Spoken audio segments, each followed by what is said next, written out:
The first thing is I hate podcasts. As a passion, let's get that on the table straight away. You're going to love this one. I said, you want to tell people you're not worth it? You're not worth the cost of a chair. It was about £40 on that. Give them a chair and watch what happens. Yeah.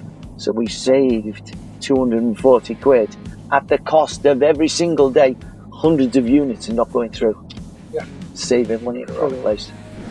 That passion is about it. It gets to me. We treat these people as failures, you know. They haven't done well, but they haven't done well for a reason. Find out the reason, take that reason away, and they will do well.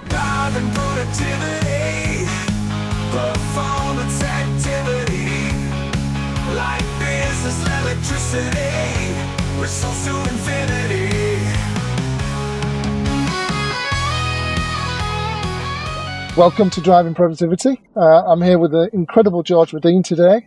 We're going to talk about productivity. I think we've got some specific themes to talk through, which George, we'll talk about social exchange, psychological exchange, and then saving money in the wrong places. Before we get into it, credentials. Oh.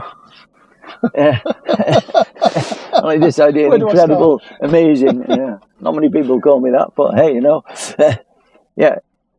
basically been around a long time. I've had, I started off in the NHS, did 10 years there. Yeah.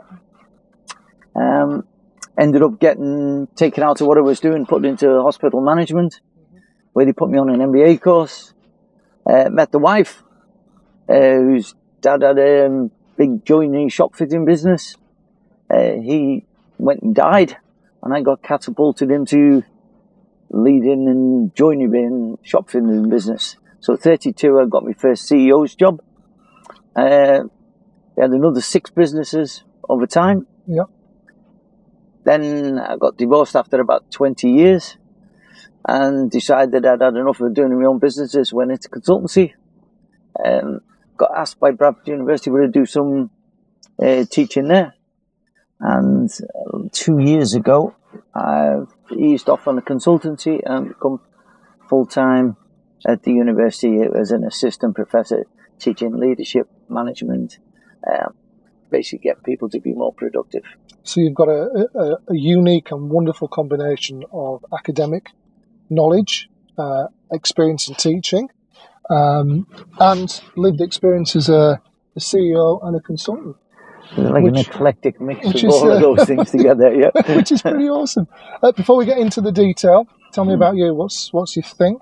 Do you like reading, podcasts? Do you like practical things? Oh, the first thing is I hate podcasts. As a passion, let's get that on the table straight away. You're going to love this one. yeah. But the thing is, because I've done a lot of stuff over the years, I typically worked a 12-hour day. And now I'm coming up to the back end of my working career and towards retirement. To go from 12 hours turbocharged work a day to almost going into retirement, it's terrifying me. The fear of being bored and finishing.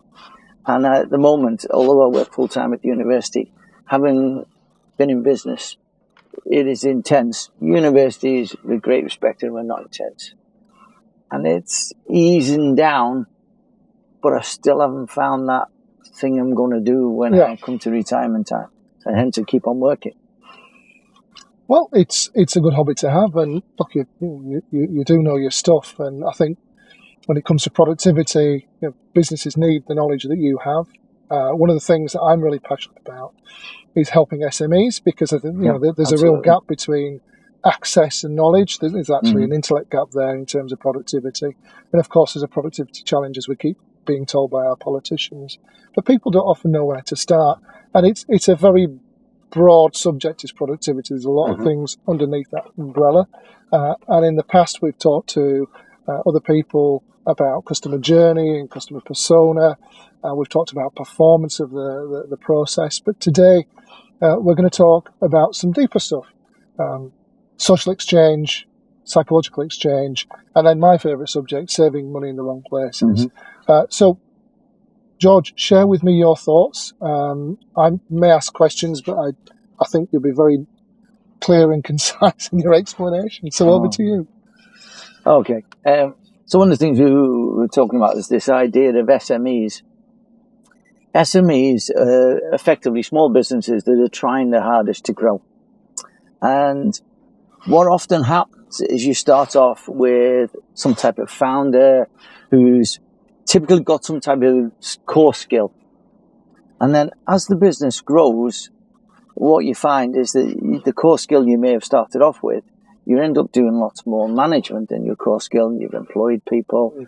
And before long, you're almost turning into a professional manager. And that's typically where the SMEs struggle with. Right. Because the skill is in the doing whatever it is, whether it's creative, making physical stuff, or selling services. And that's where SMEs need the help. The problem, there is tons of help out there. The downside is it's expensive. With the invent of AI and ChatGPT, there's a lot of information that's accessible. But actually, it's not really, it doesn't include the tacit knowledge that somebody who's lived and gained experience doing the job can share. It becomes very one-dimensional often. And I think that's a challenge as well, isn't it, for many organisations? Yeah, one of the sort of biggest problems is there's loads and loads of textbooks you can buy. There's loads and loads of courses you can get. And something really cropped up probably a couple of years ago. I did a doctorate in business administration many years ago, and I did well. I got a good pass. And I was fated as this pass, this guy's really good. And one of the things that really, really struck me, when I came to write this thing up, I was looking at productivity in businesses, and there were 64 items that determine productivity. And when I came to write it up, the supervisor guy I had at the time said, pick your top 6. And I said, well, there's 64 things you need to do, not 6. They said, you won't have enough words to write it unless you actually just pick 6. So I thought about this afterwards, and most books, textbooks, articles are word count limited. Yes. And they only touch the tip of the iceberg. Now, the stuff I didn't put into this doctorate accounted for 2/3 of the things that made productivity work. And yet, they're telling me, oh, you did a great job. How can I do a great job when I only wrote about 1/3 of the stuff? So it's a bit like if you take a wheel, the hub is productivity, and then you've got multiple 64 spokes. But if you're only focusing on 3 or 4, you're never going to get a true wheel. And if you read all these books on the 7 habits of successful businessmen, it's all 6s and 7s because the typical book has 80,000 words, and you can only write about 6 or 7 things.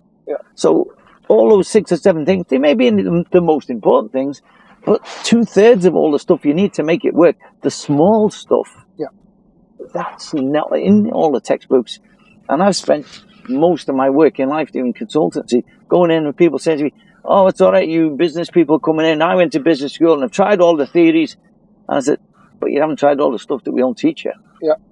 And it's that usually is what productivity is all about. So, back to social exchange. Okay, social exchange. One of the big things that I specialise in solving people's problems.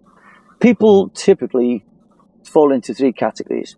The so-called engaged people. These are the people who they go for it, go above contract, really work hard and all this. And, putting round numbers on it, textbooks tell you all sorts of different numbers.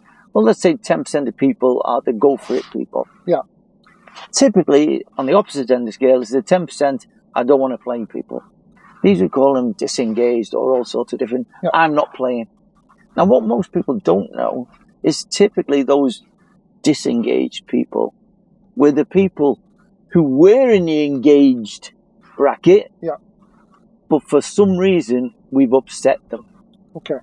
And what they're doing is, and this is where the psychological contract comes in, it's this work, you expect work to look after you, and in turn you look after work. And if you put extra in, you expect work to look after you. And if for some reason you feel that work has let you down or not giving you enough acknowledgement or validation for what you've done, you typically slide to just, if they don't care, I don't care. So just on that question then, Fate have announced more hours in the office this week. L'Oreal have done that, Lloyd's, etc. So you've got a whole cohort of people that have enjoyed home working 4 days a week, and now they've been asked to come into the office 3 days a week, maybe 4. How's that going to impact that sort of social exchange and that psychological exchange? Now we've got a thing here. A couple of years back, we had typically about 6% of people who work from home, often seen as a perk for more senior people. COVID comes along, everyone goes working from home. And you know what?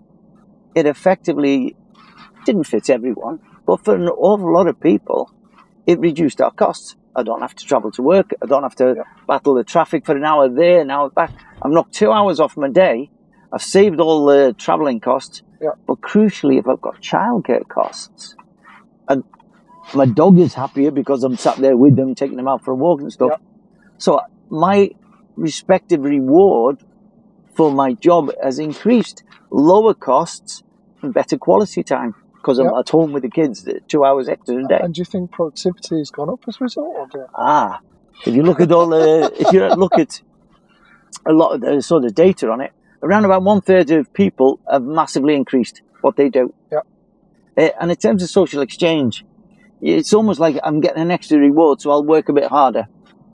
About 1/3 of the people didn't really increase, and 1/3 have reduced. Now, if you need to be in the office to exchange ideas and creativity, it can actually reduce your creativity and in turn your productivity and stuff like this. So some jobs fit working from home really well, others less so. And you know, we tend to think of people who don't work as hard at productivity, they're lazy. But what happens if they're not lazy? What happens if we don't facilitate their ability to work? So we don't give them the comfortable chair to sit on 8 hours a day, the desk. If you're sitting on the kitchen table with the kids running around, the dog banging your leg to go out, that's not conducive to productivity. So if we have the right facilities, people often produce more. But, you know, for some people it just doesn't work. So the jury's out on whether it works or not. But for some people it is absolute. I know it certainly works for me. I was against it at first. I like face-to-face. But you know what? Having to go back to university full-time now, the idea doesn't appeal to me. Okay, brilliant explanation. And is there any more on psychological exchange that you want to explore? Okay. The psychological exchange is really simple. In all relationships, you have a psychological contract with each other. And in simple terms, it says, you know what, I'm going to look after you, and in return, I expect you to look after me. Now, there's the strength of the relationship. I'm going to look after you, and you're going to look after me. Great, but what does look after me mean? And what does look after you mean?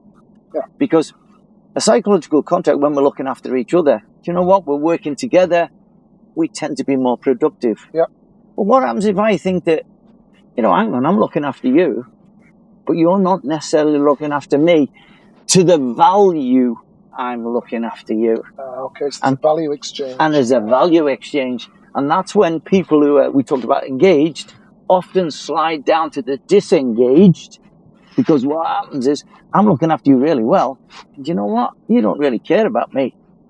Now, if you think of a normal work where you've got a team, you've worked with a manager a while, your team's okay. What happens when the teams get moved around, a bit of reorganisation, you get a new manager, and your contract changes?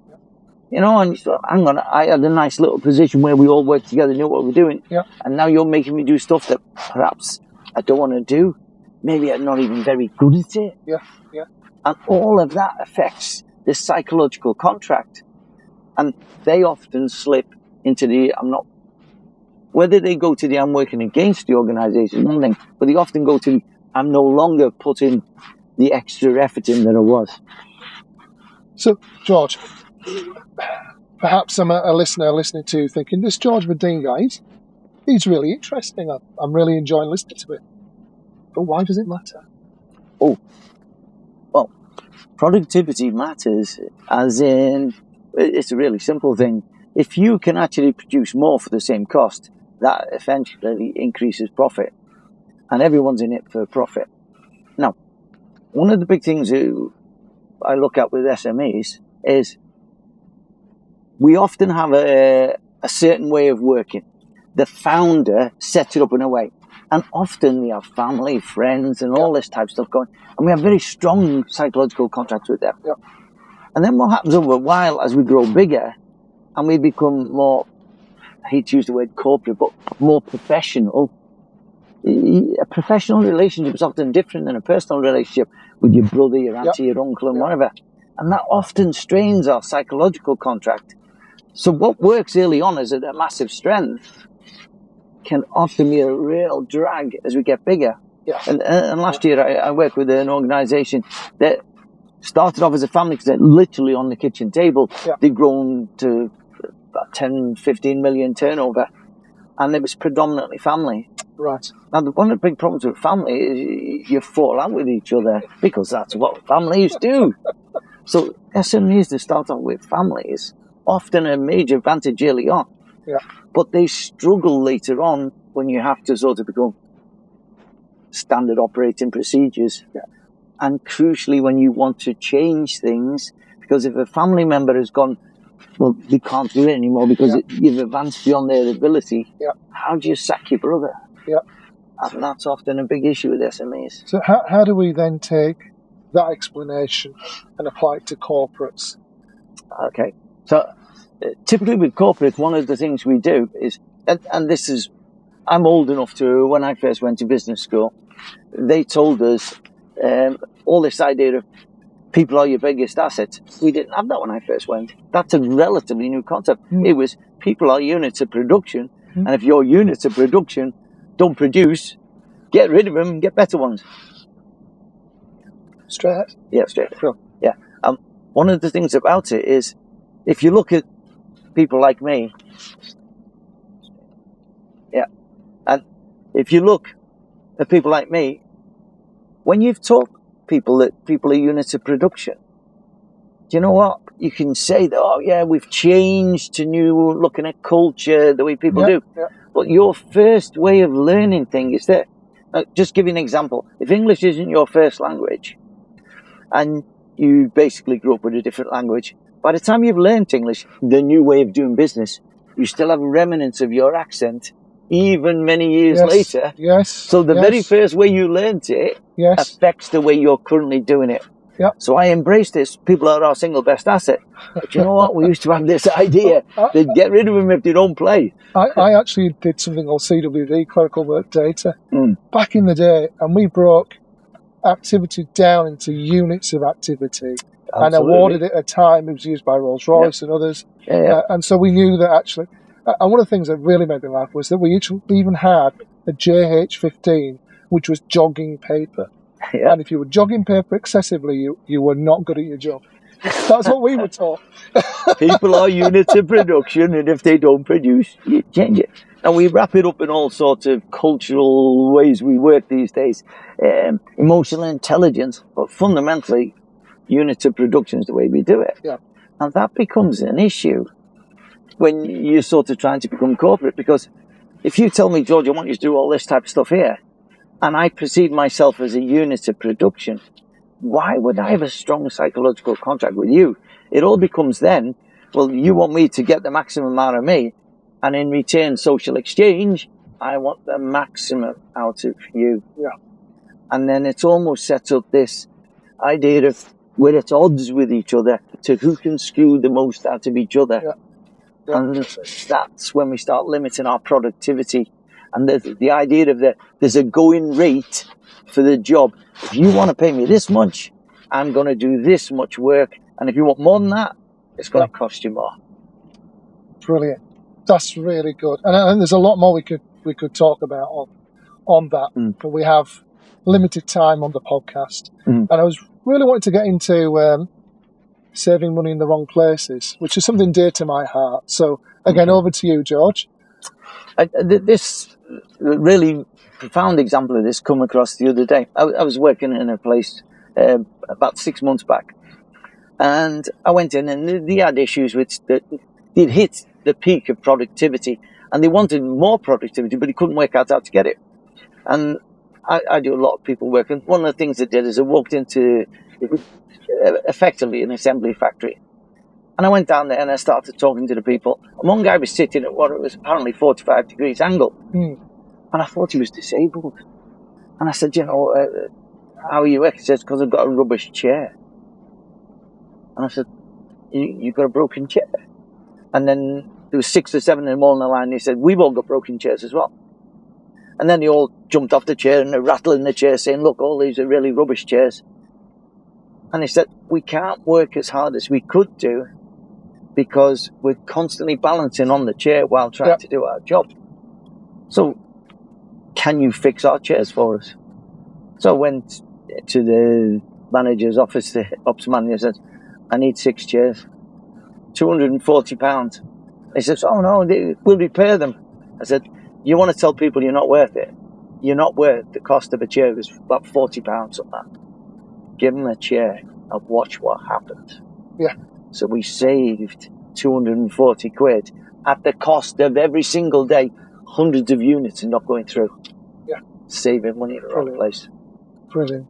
I've worked with a call centre, a million calls a month, and I taught the team to, I invested in touch typing. A fewer errors, a better quality, and quicker wrap time. And previously they were just squeezing the wrap time, and what happens when they squeeze the wrap time, of course, or the call duration, is that they make errors. Absolutely. And then you get repeat calls, and nobody counts the repeat calls, they count the number of calls. So we often talk about failure demand where we haven't done things right. And I've been doing this for a long time. I've seen failure demand running at 40, 50%. Yeah. But the CSAT scores are 90%, so we're great. We're doing really well, but we're producing rubbish stuff. And the same place had a problem. They had a lot of CNC machines, which are effectively clever drilling machines. Yeah. And what happened is they would use the drill bits to extinction. In other words, they keep using until it broke. I said, well, hang on. As these sort of drilling, surely it takes longer to drill with the blunt drill bit. Oh, yeah, it does. But, these things cost £8 a piece. Hang on, you've got a £100,000 machine using an £8 drill. And what was happening is the drills were getting more and more blunt, they were going slower. And it was only like seconds, but these machines were timed, it was something like 54 seconds, and it was taking an extra 2 or 3 seconds each time. Well, and the other way, that was 4% of the time. Yeah.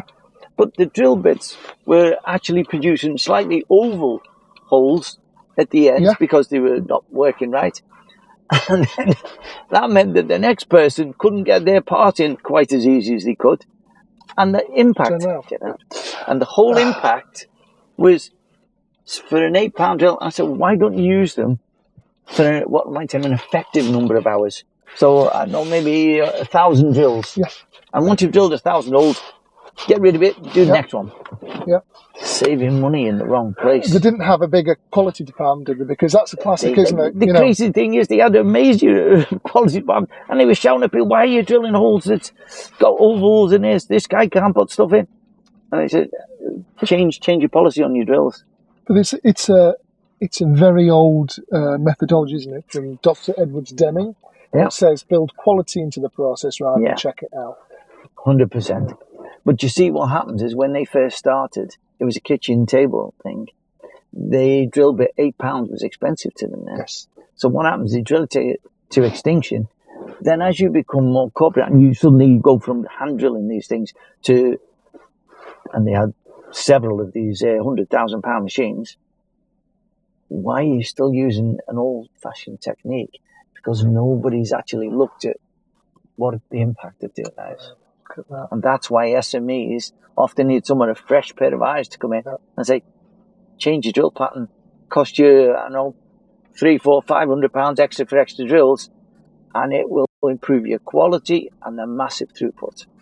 It's not just SMEs, is it, George? I mean, this is across all organisations. Yeah. I've been to organisations where, the basics around facilities for people haven't been put in place, and there is lower productivity, there's more sickness, and there's less engagement. 100%.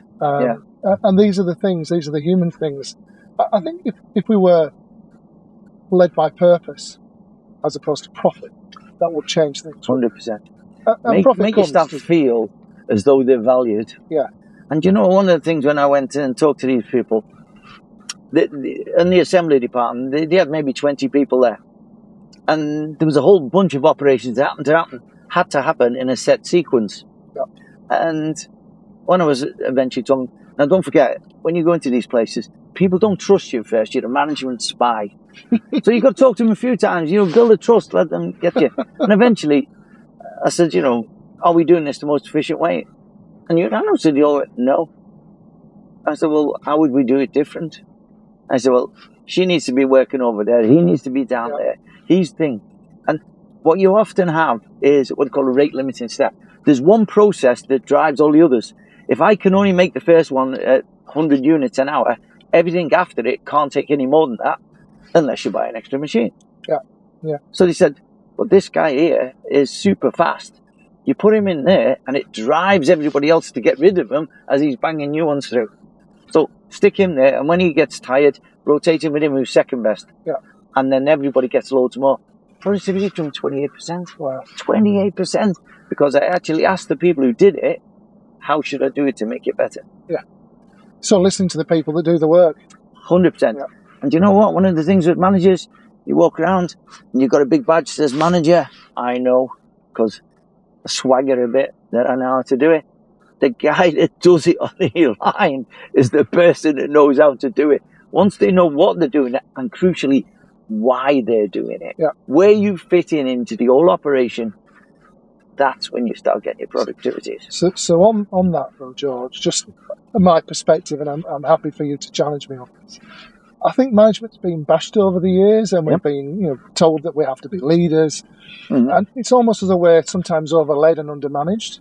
And I think management is vital to productivity, to manage the process. Not you've got to manage people in a way that you get the best out of them. That's social exchange, psychological exchange. But actually, it's not just leadership; it's management as well, isn't it? Well, there's a big thing in management circles that when we first started learning how to manage people, don't forget factories. We think they've been around forever. But typically, factories only been around for 150, 180 years. Yeah. And we actually, first way we did with factories was to put managers in. How do we deal with 10,000 people? Use an army model. Yes. So we had the general at the top, cascading down through the offices to the grunts on the ground who were doing the work. And then what you've got, 150, 180 years later, we're still using the same model. Yeah. But fundamentally, one of the big things that we had is that's what management do. And then in the 1980s, we decided that there was a thing called a leader, which was better than being a manager. Manager's the boring, dull, techie person. The leader's the come follow me, guys, and let's all go to the promised land. And it's all nonsense, because you do need leaders, but managers and leaders can be the same thing. And the one thing that we really do not pick up on, and at business school we're terrible at teaching this, organizations are full of, what am I termed, informal leaders. These are the people who are the influencers within a team. Yeah. So you can have 6, 7 people. There's usually one who says, come on guys, let's get going. And they might have no badge on them, says manager. It might be just someone who's been there a while or someone who's a bit more motivated. If we don't work with those informal leaders, they are the people who can increase productivity, or they can certainly put the brakes on. You upset the informal leaders, and they basically work with everyone else. And that's the power of peer pressure, because what you've got at work is, I don't want to upset my team because I don't want to be socially excluded. And you know what? If my influencer, the guy that works in the team, is the one that sort of determines what we do, if the manager upsets them, I'm not going to cross that person, because I don't want to have to go to work and work with a team that's giving me the cold shoulder all day. Yeah. So even though I would do it for the manager, I'm not going to go against my team. So once we learn who are these influencers, and we get them on board and engage them, I effectively get a 10-to-1 ratio if there's 10 people at the team for one. It's not rocket science, but nobody teaches you this stuff. This is the bit that we missed out in business school. Excellent. Really, really helpful. So just to summarise, if I'm listening to this podcast and thinking this is brilliant, but I'm not sure where to start, whether it's a small business or a large business, what are two or three things that they can start doing tomorrow to help move them in the right direction with productivity? So one of the first things that you need to do is to actually look and say, when do we last review our systems? Yeah. One of the things is we tend to have a set operating system. It's the way we've always done it. Then we bolt it next a little bit. Just on systems, for clarity, is that technology or is that the system as a whole, the organisation as a whole? The way we do things. Okay. So if we're manufacturing, we've done it this way forever, right? Now, because it's like the way we do it, that's even the definition of our culture. This is the way we do it around here. We go in tomorrow, and do you know what? We're going to do it tomorrow the same way as we did it today. But typically businesses change. And crucially, one of the big things at the moment, the young people who are coming out of schools and colleges and universities are not the same people with the same attributes that were coming out even 5, 6, 10 years ago. So we have a different way of working with our staff than we did maybe 5, 10 years ago. Yet most businesses are still doing the same thing that we were doing 10 years ago. And the first thing you do is review, are we doing it the right way now? Do we need to upgrade what we're doing? And you know what? It doesn't cost loads of money to think, can we do it slightly different? Yeah. The next thing you do is you ask your staff, something really simple, if we wanted to upgrade quality, we wanted to upgrade productivity, how would we do it? And you give them a practice. Look, we don't have vast amounts of money, but if we just wanted to upgrade something real simple, how would we do it? Many years ago, we got taught the Japanese system, continuous improvement. Yeah. And it effectively said, ask your staff how to improve. Do you know what? We go and have staff, we say hello, how's the kids, how's the dog, how's this? And we never say, how are we doing? Do you know if we needed to improve slightly, how would we do it? Yeah. And the person that does the job usually knows a few ways, but nobody's asked me, so I'm not going to volunteer. Yeah. I don't have a manager on my badge. It's not my job. But you know, when we do ask them, they can usually come up with some very good ideas. Now, some might be a bit crazy, but there's an awful lot of ideas there are. But there's a flip side, which is if we don't listen to them, we devalue them. Back to 100%. Social exchange, psychological exchange. This idea of validation. Validation is basically, somebody respects and values me. So when somebody asks you how would I do it, and that's one of the things I do when they manufacture, I said, guys, how do we improve this? I said, real simple. Just change the things around. We had one machine that was what we call a rate limiting step. A rate limiting step is the pinch point. It can't go any faster than that machine. And it was a dirt cheap machine, cost 200 quid. And I said, why haven't we bought a new one? And have two running in parallel. And then it was almost like eyes looking at me with this revelation, because we've only ever had one of those machines. Yeah. We know that it slows us down. So why haven't we got two? If it was a £200,000 machine, you know what? It might be a different story. But a couple of £100, getting people chairs, 200 quid here. All of a sudden, you've shown people that a couple of their ideas have worked, and they come forward with extra little bits. Why don't we just move that over there? Because that button, I catch it every now and then, and it's just in the way. Yeah. Sometimes I go for totem investments, so things that actually will have a positive ripple effect across the organisation. It may not be the most important thing to implement from a financial perspective, but actually from a people perspective, it builds that validation and buy-in, which is often very important as well. Well, one of the things I do, because I work at the university, I teach what I might term the babies, the foundation year, but I also teach right up at the MBAs, as you well know. And one of the things with the foundation year, I actually measured who these people are.